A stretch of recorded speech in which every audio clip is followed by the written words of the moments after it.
కర్ణాటక రాజధాని బెంగళూరులో సినీ ఫక్కీలో భారీ దోపిడీ జరిగింది. ఏటీఎంలో డబ్బు జమ చేసేందుకు తీసుకువెళ్తున్న వాహనాన్ని కొంతమంది దుండగులు హైజాక్ చేశారు. తాము ఆర్బీఐ అధికారులమంటూ వాహనంలోని సీఎంఎస్ సిబ్బందిని కిందకి దింపి డ్రైవర్ సాయంతో కొంత దూరం తీసుకువెళ్లి అందులో ఉన్న 7,11,00,000 రూపాయల్ని ఎత్తుకు వెళ్లారు. ఆ డబ్బంతా ఓ ఇన్నోవా కారులో లోడ్ చేసుకుని అక్కడి నుంచి ఉడాయించారు. దీంతో అప్రమత్తమైన పోలీసులు నిందితుల కోసం ముమ్మరంగా గాలిస్తున్నారు.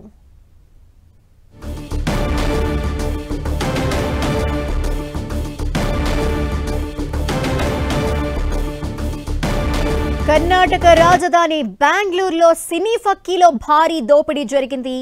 ఏటీఎంలో డబ్బు జమ చేసేందుకు వెళ్తున్న వాహనాన్ని కొందరు దుండగులు హైజాక్ చేశారు.